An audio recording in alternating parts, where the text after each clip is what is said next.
Let's talk all about AI in business. It's hosted by Brent Muller.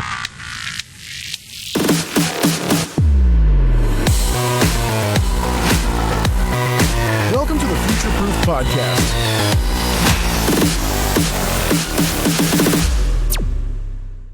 Hi, and welcome to Future Proof, the podcast where we're decoding how founders, leaders, and execs are reshaping industries using emerging tech like AI, data, and automation. And so if you're looking to future-proof your business, you're definitely in the right place. Before we jump in today's episode, as everybody knows who watches the podcast, if you just want to understand about AI or some of the things that we're building here at Deploy AI, there's a link in the show notes. Absolutely jump on the call with 15 minutes and let us know what you're looking for, and we'll see if we can help. But let's jump into today's episode. I am beyond excited to have Melinda Wittstock from Podopolo.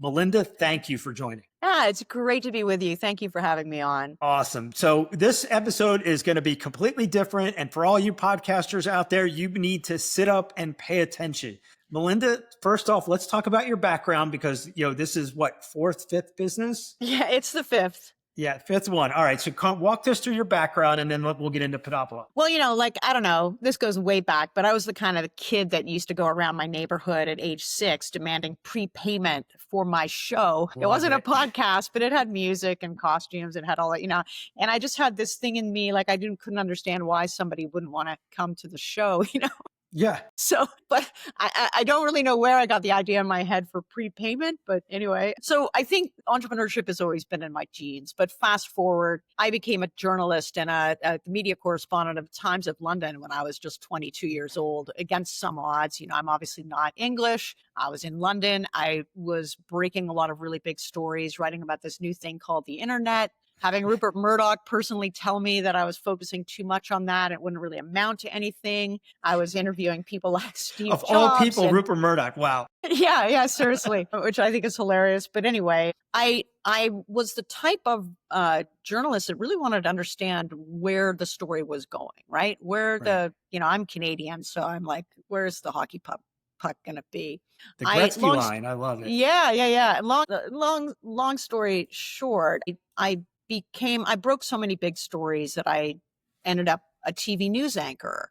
And I ended up producing a lot of shows. I created Financial Times Television for the Financial Times newspaper in Europe and Asia. For CNBC, I created shows for the BBC, grew those to massive audiences. And there was a certain point where my just entrepreneurial, I was always entrepreneurial within all those organizations. Right. And typically when you're an entrepreneur in your whole being, and you're in a large organization, it's like too much for you. You just can't, it's hard to disrupt. You get bogged down with bureaucracy it's slow hard moving. to, yes. Exactly. It's hard to disrupt from within. And I think my grandmother was the first to diagnose it because I remember she said, Melinda, you're disruptive. Yeah.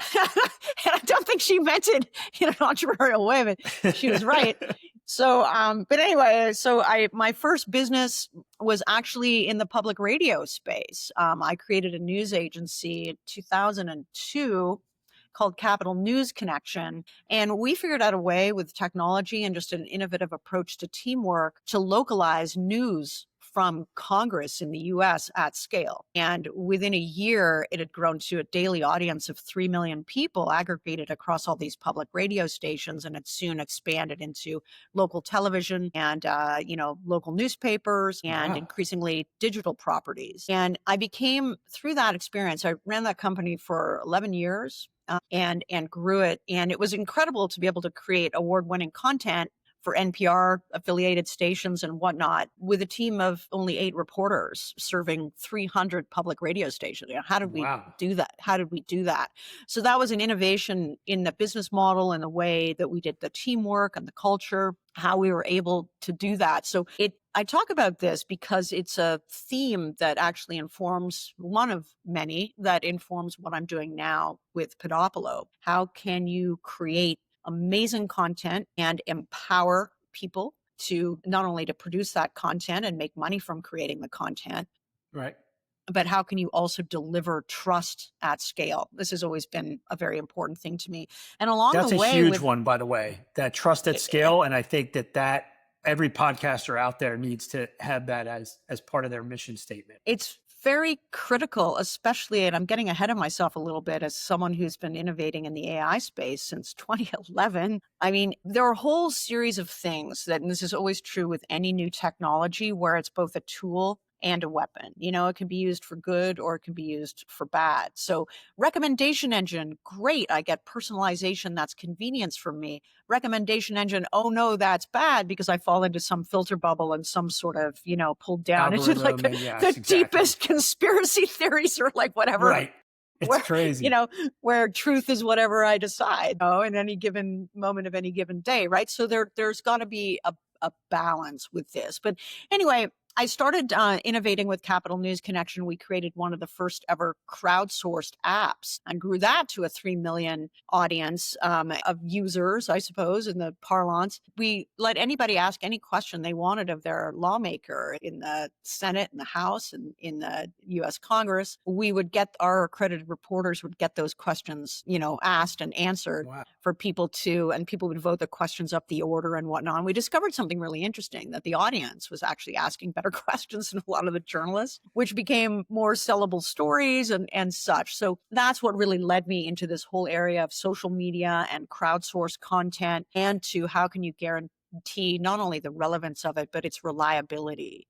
So that became the next startup, Newsit. We had 500,000 people creating content.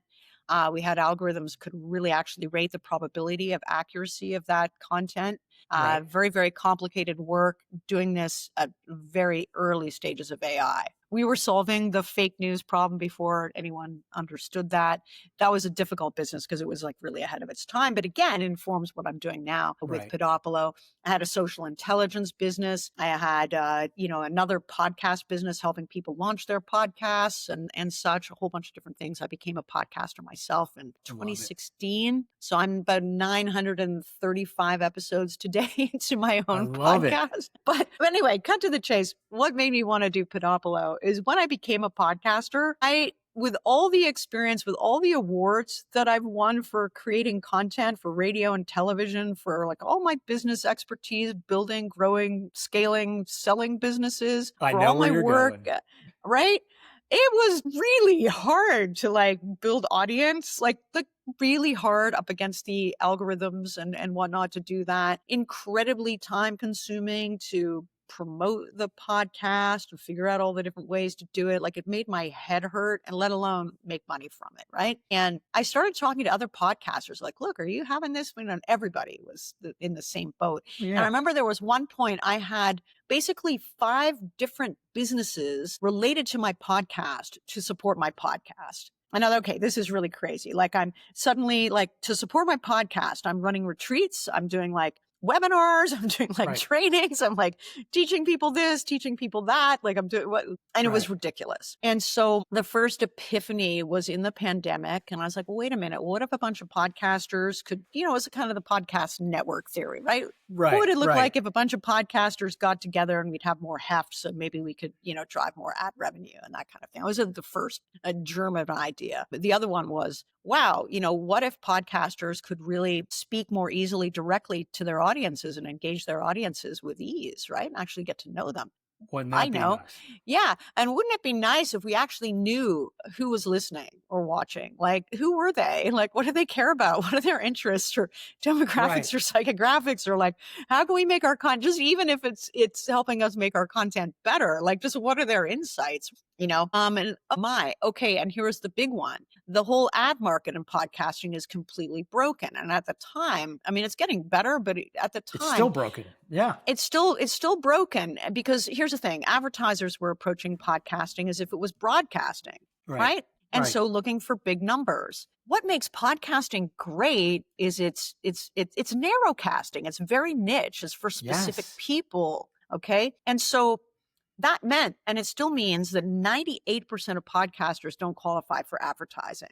And like, wait a minute, this is the biggest market of all time. Podcasters are routinely voted the most trusted of sources on any topic from news to business to like all of it, right? Knitting, I don't know, whatever it is, Yeah. right? So we have the most trust. It's the fastest growing, and yet 98% of people aren't making money from advertising. So that to me said data. It's about the data. It's about actually knowing who's listening. Because think about it for a moment. If you need 10,000 downloads per episode to qualify for advertising, but the advertiser doesn't really know who those 10,000 people are, as opposed to saying, like most podcasters, you have maybe 1,000 people listening per episode, but what if you knew exactly who those people were and exactly what they wanted, and you could aim the exact right ad to the exact right audience, right? It's just much more hyper targeting. And it amazed me that people weren't doing that. It's like, this is not that hard. And it's especially not that hard with AI. So this was sort of the genesis story of just spotting all these problems that podcasters were having in the ecosystem and thinking, okay, well, how can I solve that? Like, it's kind of like any entrepreneur. He's like, I'm experiencing this problem. It's really frustrating me. Gotta solve it. Does anyone else have this problem? Oh, everyone else has this problem. Right. Okay. The hands go up. So, right. And so then started talking to fans and figuring out what was frustrating, like podcast fans about podcasting. Well, like really frustrating trying to discover new content, right? Like frustrating trying to figure out how to get in touch with the host of the podcast, or like, I want to ask a question on that show, or I want to get to know, or whatever, right? Those kinds of things. And, you know, the advertisers too, frustrated by lack of ability to precision target and fears about brand safety, being placed next to an F-bomb or whatever, you know, this kind of thing, right?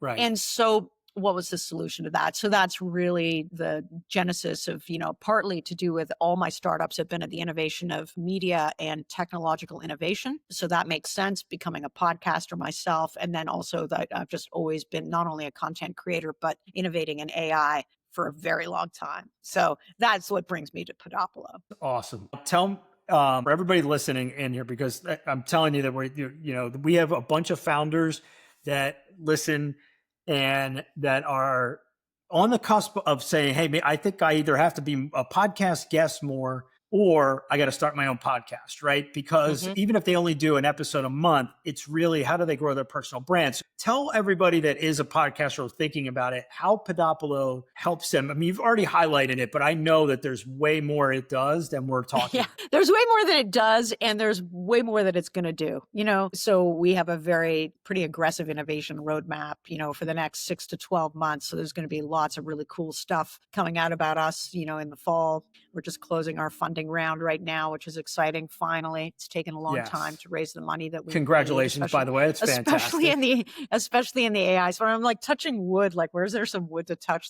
Anyway, it's been committed for a while. So it's finally, it looks like it's coming together. So that's like, you know, it's like, yes. But yes, so the whole point of Podopolo is like, when I think of it, okay, what's my dream? Imagine if you, as a creator or someone with a business that's using podcasting as a marketing funnel, that you could not only support your own dreams, but that of your family, your team, grow a business, whatever those dreams are, just by speaking your truth into a microphone. How can we make that easy? So like our highest values are empowerment and innovation and also abundance. So when we approach this market, we think, okay, so how can we fulfill and be in alignment on those three planks? So for the podcaster, we want to make it as easy as possible for you to find and engage with the exact right audiences that you're looking for. And this is also the matchmaking that helps the fan at the same time. That's like number one, right? So how can we use AI, for instance, to make search, to remake search and remake recommendations? So it's working as this perfect matchmaker, and AI is very good at that. So we have all known podcasts from the beginning of time automatically ingested into the Podopolo platform. Our AI is able to understand what's going on topically on all of the podcasts in aggregate. As Podopolo itself grows, we know more obviously about the audience as well, while protecting their privacy, because we take privacy very, very, I'm going to get to this more in a minute, but very seriously in our world. It's important. So how can we serve people very, very, serve people well with the recommendations and the convenience they want while protecting their privacy? Is a big challenge. But enabling those conversations, enabling that free flow of engagement between podcasters and fans, but finding the right fans, this is really, really critical. Right. The other piece of it is the monetization, fixing that ad problem. So again, the AI through the topical insights, and especially married with, what we know about the interests and psychographics, demographics of an audience, means hyper specific targeted ad placement on the right, not only on the right podcast, but the right episode at the right placement within that episode, where it's going to not only serve your listeners and viewers better because it's going to be relevant to them, right? Right. It's not going to seem like, when you're watching a podcast on YouTube and suddenly there's this ad that has nothing to do with anything. Right. It It's just interrupts the flow some random thing. Yeah. Yeah. And it interrupts the flow of the conversation. It does not serve the audience. It does not serve the podcaster who's trying to serve their audience. And it doesn't serve the advertiser because it's like that. It's like a shot in the dark. It's like, right. Right. And so how can we, with everything that we look at through this tripod, right, of the end consumer, the creator, and the advertiser, how can we make that better? So AI is a really big part of that. And how can we bring advertising to that 98% of podcasters who don't qualify? We are, hard at work at that. Now, the other part of this is making it easier for the podcaster to actually create and promote their content. So this is where the generative AI and increasingly agentic AI functionality of Podopolo is coming into play. If you have a podcast, or you are thinking of having a podcast, or even if you're guesting on podcasts, you should be thinking of yourself as a media company, because this is an attention economy, right? So it's almost like you don't exist if you're not being heard, seen. It's Alex Hormozi's number one thing. He said that is the currency. Eyeballs are the currency. 100%. So everybody, if you're a business owner and you don't have a podcast, or you're not going on podcasts, like you get it together. You got to do that, right? But once you do, think of it as your content engine. Because with every podcast you do, and thanks to AI, it's possible to repurpose that like 6 ways from Sunday into an endless number of clips and posts and blogs and emails, and like writing it in the voice of your guest or your own voice, or to be able to create clips. So on Podopolo right now on our consumer app, I mean, you can go on there and manually create a clip of any podcast and automatically share it across social media. So very soon our AI at the back end, our AI is able to do that. We haven't released that yet, but just the ability to automatically generate audio and video clips without you having to edit it, all the SEO friendly, titles for your podcast, all the metadata, being able to just create all of this stuff. So it's just done. It's just another thing you can tick off your list without having to worry about, oh my God, how am I going to do this? Right. And we put a lot of effort into making sure that that is good. Now, one of the reasons why this is really important, when you're pulling from a lot of, say, for instance, ChatGPT or all these large language models are pulling from the entirety of the internet. Not that there's anything wrong with that, but when you're pulling from a smaller data set, like all known podcasts, for instance, that podcasting is one of the most authentic medium. There are a whole bunch of things in the way we analyze this that actually look, one of the reasons I was mentioning News It, is we're actually looking for kind of, quality, indications of quality and such, right? Right. Okay. And we're also looking for, what does the podcaster most need? What type of generative content is going to help them succeed more, right? So there's a lot of generative content. The other aspect of this is that people don't really know their audiences. So making sure that podcasters have a really good way and first party data in terms of actually knowing and in fact owning their own audience. And so this is where I'm just going to let everyone this is a lot to absorb. Yeah. Because I'm about to start talking about blockchain. I love this. Go ahead. And you know what? People have been saying, they're like, what happened to blockchain? I'm like, it's still a great technology. It's just, you're going to give us a great use case for it. Well, it got overtaken and confused with crypto and meme coins and things like that. And unfortunately with scams and just all that stuff, right? So it got tarnished. Yeah. But when you're thinking of blockchain, all blockchain is basically a ledger. I mean, it can be used for crypto, but it can also be used for information. I mean, we were just saying that information is currency. Attention is currency. So if you think of it that way, and then you think about all the different ways that it can be used to actually protect content. So we've all seen with, the increasing like crazy scary or crazy amazing, depending on your perspective of how video can be generated, and deep fakes and such. Deep fakes are good, scary. Yeah. Right. Okay. And So we're just getting started with them, right? I mean, yeah. just getting started. It's very difficult. It's getting increasingly difficult to know the difference. So what that means, if you're a podcaster and say you've spent all this time and all this money and investment growing your audience, and you have a podcast and you have books and you have an identity out there, your identity can now be essentially replicated and stolen along with all of your work, which could be monetized on any platform without you having any recourse. So I'll give you an example. A week ago, Scott Galloway was complaining that somebody had created a twin of him giving stock tip advice and put it all over Meta. And it wasn't him. It wasn't his advice. It was really going to start hurting his brand. Even he couldn't get through to anyone at Meta who would do anything about it, because Meta doesn't care. They're making money off it. Right. They don't care. They honestly don't care. And meanwhile, his co-host on the Pivot podcast, Kara Swisher, had the same problem. Somebody was taking her content and creating books in her name and selling them on Amazon. She couldn't do anything about it, right? Like, she actually knows, she actually has the capability to call Jeff Bezos personally, but even she can't get those down. Okay. So what does that mean for the rest of us? Like, it's not good. So we have to start thinking about how can we own and control not only our own data and our own communities, but also protect our own content. So this is an area where the blockchain comes in, because think for a moment, if your RSS feed is just automatically written to your wallet and it's secure, it's in that this vault, like, this is mine. Right.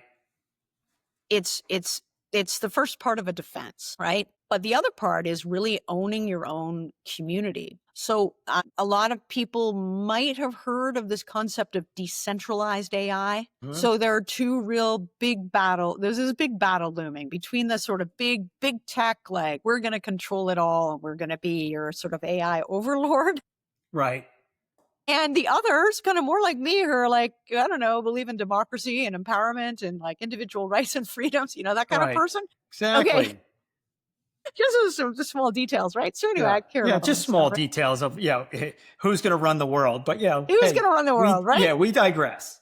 Yes. So, but like it actually, I know I'm just like, I just have a podcast platform, but all the same, this is something that's worth thinking about, because increasingly as our economy becomes more and more gig work, like people more and more be working for themselves. Everybody needs a media company, all of this. So this becomes really important. So if I'm going to invest and build all this community, I don't want some other platform, faceless platform, to own it. I want to own it myself. So this is really the direction where Podopolo is going. And we can get there with the blockchain and with the tokenization of AI, right? Yeah.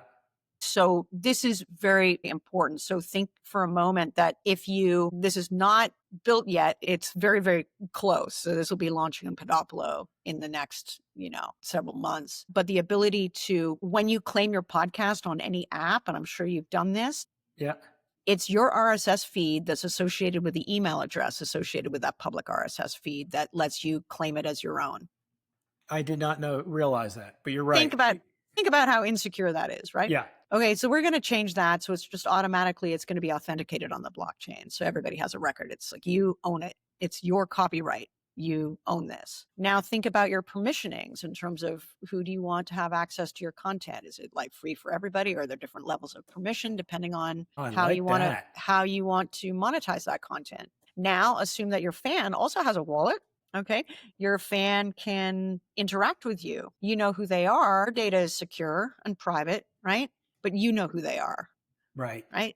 Okay. Likewise. And so it's all to do with the permissioning and who owns what. Now assume for a moment that there's this whole other ecosystem, like Blue Sky is evidence of this in the social space. And they're more and more decentralized, a movement towards decentralized social media as well, which I think is really good. But imagine for a moment that you didn't like the platform you were on anymore, but you wanted to keep your audience.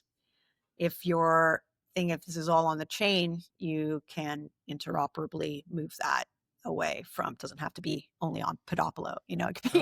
Yeah. anywhere. And so this is why I say that we really approach this in a very different way. Like in the old Web 2 days, it's like, we've got to be the only game in town. We got to own everything. And no, you can create a very vibrant, multi-billion-dollar business being decentralized and right. Yeah. And empowering other people. But it is a very different kind of radical approach. So anyway, that's kind of where we're going with Podopolo. Love it. I love it. And you have such great features, right, coming, over the next 6 to 12 months that empower all of this. Yeah, it's exciting. I just feel like for all that we've built, and like we have this sophisticated, app that's got like everything that Spotify has, everything that Apple has, it has all that stuff and more, right? Yeah. And it's still just a tiny, typical founder. Right. It's just still kind of a tiny part. Right, because your vision is this big, right? Yeah. The vision is a little, it's big. Yeah, that's okay.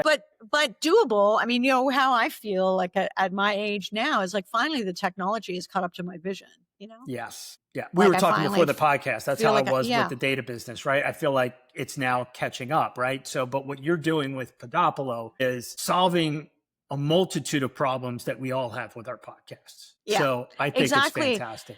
That's the thing is like, and something that, I was saying to you before we get started as well, is that we're really as a company, because we're trying, the only thing that really matters is creating value for the people that you serve, right? Solving their problems, Absolutely. right?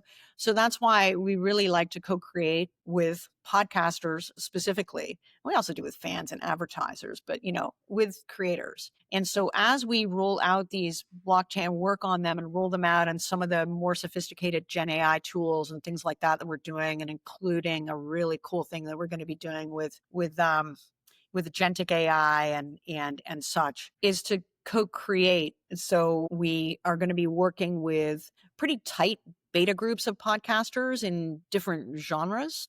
Right. And that means, for your trouble, discounts and all kinds of cool things, right? Early access to features and things as they roll out, but a real sense of control and ultimately empowerment. And ultimately, as we really underlay the underlying architecture with this more tokenized type structure, a way to actually make money from it. So that's where we're going. I love it. I mean, I'm so excited because, I see the value in podcasts, and it's why we started ours. And I'm so excited to move to Podopolo because it makes sense. And I feel like this is how you grow your audience the right way. This is how you help introduce some of your guests to other podcasts in a network. I mean, I feel like there's just so many benefits to having that knowledge base of all the other podcasts and the audiences that they serve. Well, there's so many things. Like I have too many ideas that are good for me, but just even the ease of being able to cross promote across different feeds with like-minded podcasts, because one of the things that our data tells us is like, oh, look, you've got the same audience as you. And if you cross promoted, you know what I mean? Or you have we could both grow, right? Because one of the things the app has and the analytics in behind it, it will show a podcaster where they have overlap audiences with other podcasts and where they don't, and how tight, say you're thinking in a Venn diagram. Yeah. Right. Where there's the bit where they share, and then there's this other part where these people could come over to this, and these people could, and both of you grow. Right. Yeah. We also cross-reference that across people's top interests and such. Right. So you can really start to see, okay, if I cross promoted with these other 5 podcasters, all of us will grow. Yeah. Yeah. And the recommendation engine within Podopolo, do you envision that happening to say, hey, look, here are 5 podcasters that you really need to figure out how to. Yeah, it's going to evolve in that way. I mean, there's so many things we can do with it. Like currently on the app right now, it's just sort of suggesting, it's mostly focused on users finding their right podcast. But at the back end, and what we've already built is just not productized yet. But what we've built is very exciting because it can do that. It can also do things like someone's looking to figure out, like we got approached by a couple of PR agencies saying, wow, it sounds like your data would be able to help us find the right podcasts for guests to go on. Yeah. And likewise, it would help guests, it help podcasters find the right guests. So like there's so many things. When you asked earlier, what does all this replace? It's kind Yeah. of like it could replace a lot of it, right? Because Yeah. the data just makes it super efficient in terms of just knowing. So in my experience, having done a data business as you have, right, you can create all the data in the world and you get amazing insights, and people want it, but they don't necessarily know how to use it. So one of the really critical things for us too is making sure that we get the user experience right. So all that is actionable. So there's really Yes. clear user flows. And again, this is where things like agentic AI come into play. Like it's very exciting, like all the things we can do with it. And it's also, but it requires this kind of aggressive seizing of like all this technology and all the cool things we can do, while at the same time being very mindful of all the different ways that it can and already is going wrong for people. And Yeah. so that's where that blockchain AI synthesis really is critical. Yeah. Yeah. Totally agree. Totally agree. So I know what your vision for it is, and it's amazing. And Thank you. so I don't know. I'm probably going to slant this really crazy. I'm just saying, why would someone not use Podopolo? Like, to me, we have a tech stack, right? So it's one of the things. So just so for your knowledge, right? What we solve with Deploy, right, is we solve one or two problems, maybe three on the growth side for B2B and SaaS companies, right? How do we get them more qualified appointments, and not appointment setting, but how do we automate using AI, the whole targeting, messaging, all the way through, so their SDRs are not burdened with a bunch of stuff, right? Bad, mundane, bad tasks, daily tasks that just don't move the needle, right? And so we took that concept of how do we solve one problem from the high level guys to said, how do I build a platform for a marketing agency that reduces the tech stack down from 15 tools down to one? I feel like you're solving a similar problem in a much bigger way that, for people that are watching this, really think through what Melinda's doing, because what you're doing is solving it for the podcaster, but also the audience. Mm-hmm. And I feel like, and not to mention the advertisers, right? Yeah. And I don't think anybody has really thought through how to solve problems from all three audiences together. So I give you so much credit, because I really feel like that. But I feel like that's how people should solve problems. That's what an entrepreneur, that's why I love that you said, I'm only solving what I want to solve, which is this big. Right now, I'm only solving this, but this is massively more than all the other platforms out there that I'm personally using. Yeah. And so to me, it's making me rethink not only that company, but my data company. Like, why am I not solving bigger problems? And so I give you all the credit on this, Melinda, because I really think this is the way in which going forward, and I'm leading all this up to say, AI gives us the ability to solve problems in a much bigger way than we're even thinking. Right? Yeah. It's like the imagination. And I think that's where, because with my other hat, as a venture partner in a fund, looking at this, when we think of like how AI is developing, over time, like just the innovation horizon is just like kind of collapsing. Yeah. And there's a certain point where it does become potentially commoditized, unless, of course, you're really focusing in on how to use it to solve real problems for people, like at that application layer. Yeah. It's vital. And also just with the quality of the data, because it's kind of with AI, garbage in, garbage out, like 100%. 100%. And also just people who think that LLMs are magic, like they're really not. They're just like historic data. They're really good for repurposing. They're good for researching past things. Like there are other types of AI. And so we can think, I don't know, there's so much debate between the people who think, oh, AGI is going to be here a year from now, and the people who think, oh, nah, yeah, whatever, right? The truth is somewhere. Right. Somewhere in the middle. Somewhere in between. But it's extraordinary how quickly all these tools, right?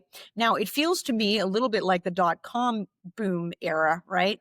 Where you have this blossoming of like a million tools and lots of companies that are tools, not companies. Tons, way too many, by the way. And it's like there's like 100 a day.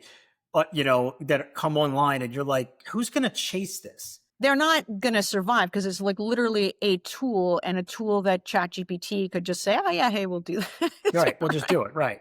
we'll just do it, or they just get gazumped by the next thing. So again, when we think of this, it's like how to make this flow better, for everybody. And also just this bigger mission, really big mission of the way AI is actually going to roll out. Like, I'm a big believer in like the ethics, the transparency, the inclusiveness of it, like the fact that Agreed. that there's a lot of ways it can be used to control us or empower us. So like just knowing, even as a company, as you're using AI, like if you're listening to this, if you're a podcaster using AI, or you're an individual or your business or whatever, having a clear policy on like, who are you with this? Like, how do you want to use it? What's your intention for it? Really? Like, Right.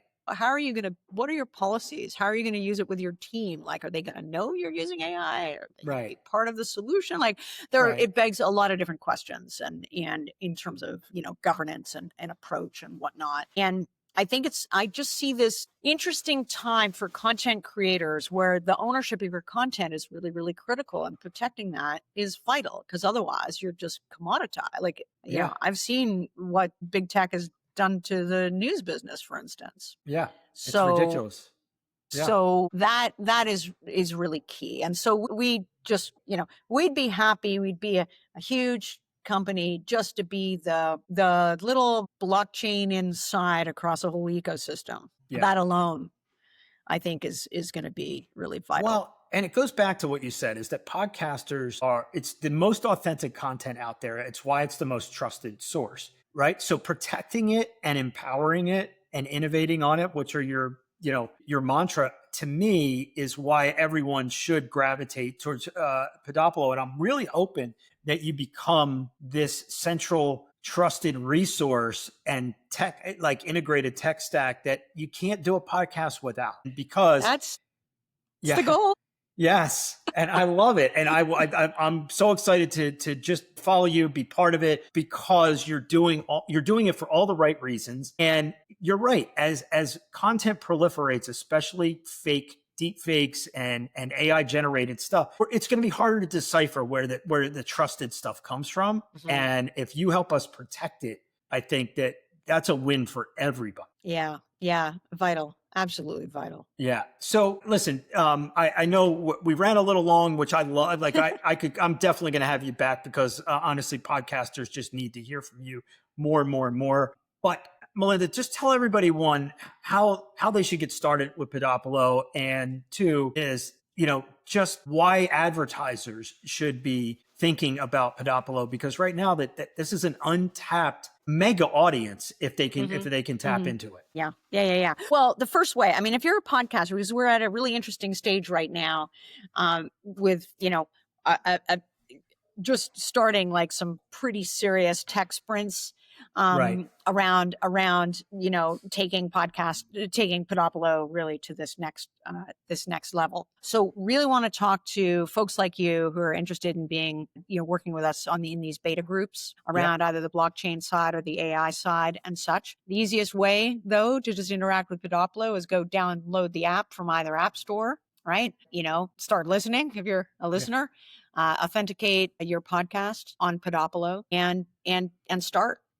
But there's a lot of things that are coming. So I'm so excited about it. I can hardly wait. And if you're an advertiser, what's the reach that you can get through this? Well, we have all known podcasts. So, theoretically, I mean, for an advertiser, it's not necessarily about reach for reach's sake. It's about reaching the right people. So that's what's different about Podopolo, to be able to say to an advertiser, okay, you have this particular product, you're aiming for this particular type of people who are interested in this. These are the podcasts that reach that audience. But more than that, here's their sensibility, here's their style, here's their tone, here's how you should do an ad on that particular podcast to be effective. Because we have all that data. We have that data over time. We understand tonally, topically, everything of what's going on in that podcast. And if you think for a moment, I mean, the way podcasting came up, it was it was, Apple, podcast. Thank you very much for, adding podcast to the original iTunes mix. But each podcast only had 3 categories that they could choose. And it didn't say anything about what was actually going on that podcast over time. Right. Or its tone or its sensibility or just, how to, right? So Yeah. it's really about targeting the right podcast, the right podcast episodes, the right timing with the right type of content, and using our intel to be able to ascertain that, because it also speaks to an advertiser's peace of mind in terms of brand safety. Yeah. They're paranoid of just showing up in next to like literally an F-bomb or some sort of inappropriate content, right? Because podcasts don't have the same rules as the broadcast media, but they expect it to. But like, right? Okay. Well, yeah. So it's really to do with that data and that contextual ad placement. And one of the things that we've done and really focused on doing is building a customizable API that any other ad network can use. Like they can literally license it from us. So like we're not trying to be the only, we're trying to solve it for the ecosystem as a whole. Yeah. So everything we've built is in this form of the same API powers us as well as, an ad network or another podcast hosting company or a podcast network or whatever could use from us. We're like, hey, that's great. Yeah, go for it. Why not? That's fantastic. So our competitors are our customers and vice versa. You know what I mean? Like we have, that's when I mentioned the word abundance. Yeah. That's how we approach this. Cause I think that's the new way business, my spidey sense. I think that's the people who are able to collaborate in that way are going to be the most successful in business moving forward. Generally. I totally agree with you. Honestly, that's one of the biggest takeaways that I've learned over the last 6 months. Abundance is a much better way to think about things rather than the, it's not like a zero-sum game. It doesn't have to be some scorecard in the sky. Like, I don't know. I just think about it very, very differently. And I think increasingly people will demand that just in terms of art. And I think AI and all these technologies are hastening that. I think let's just look around and see what's happening to our society, look at the dissatisfaction, I think, and the impacts of social media on everybody. And there's a lot that's shifting, but I don't know. I'm what you'd call like this visionary entrepreneur who I've just always seen things and everything that, I don't know, I'm not Nostradamus or something, but like everything that I've sort of seen has come to fruition, right? It has, right? Yeah. And I'm just, but like literally, like look, that's one of your gifts. You've been blessed with that gift, and the best is you're taking advantage of it, and you're doing it for good. So I go back to Rupert Murdoch saying, Melinda, you're writing too much about this internet thing. It's not going to amount to anything. And really? and I think of how many frustrating conversations I've had with investors over the years who just can't see it. Like I remember having arguments with like, okay, so the recommendation engine is great, but do you realize that it is going to lead to disinformation and like misinformation and people falling into weird silos of information and not being able to agree on what's truth anymore? Like, do you say, no, we don't see that. We don't think that's a problem. Well, it's a problem. Yeah, absolutely. It's a problem. So I just, you spot it just a little bit earlier. So I have some, but again, it's not just me, it's like it's a team. It's working with other companies that are approaching the industry in a similar way, and collaborating with them is really exciting to us, as it is collaborating with other creators and other advertisers that are like-minded about this, people who want this from their information, people who want their privacy protected in a way that allows them to engage in an intimate, authentic way with other people in true community, right? Right. What does that look like? The blockchain allows that type of thing, right? The privacy and the engagement. So there are different ways to solve a lot of the issues that I think we're experiencing, and it's actually like impacting people's daily lives, so. Yeah. It makes sense for the for people to tackle this one, like our little corner of it, which is actually kind of a big corner of it, but it's still, It is. And it's a big growing world. And it's innovation by innovation, step ahead of step and ahead of step. And by the way, you asked earlier on, you said, so why wouldn't people use Podopolo? And I think it's just like they probably just haven't heard of us because we got out there with we managed to grow this on pretty minimal investment and bootstrapping. And, we've been very, very, very necessarily spare with investment money. So we haven't really marketed it ourselves or right. So that's why we're excited about finally, very soon closing our funding round. And so you will have very soon you will start to have heard of us. That's the first step, I think. Yeah. I love it. Well, listen, we can't wait to start working with you and using Podopolo for our podcast, but certainly to see how you innovate over the next, 6, 12, 18 months. So it's going to be exciting. Yes, exactly. It is. Yeah. It's fun. And it's fun. I think if you're creating from a place of joy too, that's, always good. Yeah. Yeah. We're always optimistic, glass half full here on Future Proof. So, and we'll have links for everyone to go into Podopolo, but just if anybody wants to talk to you guys, just tell them how to get in touch. Oh yeah. So, easy to find me on, LinkedIn is a good one. I check that kind of more frequently. So I'm just like Melinda Wittstock on LinkedIn, easy to find. And I can check my messages there. You can also email me, just email me at melinda@podopolo.com. Pretty simple. And, I also do like a little mix of Threads and Blue Sky. So, Great.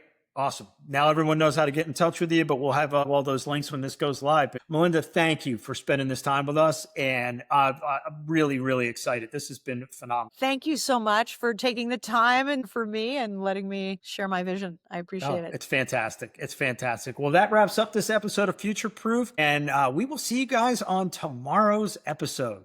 Thanks, guys. Thanks, Melinda. Thank you. If you're ready to embrace change and lead with innovation, be sure to subscribe and never miss an episode. Thanks for tuning in to the Future Proof Podcast.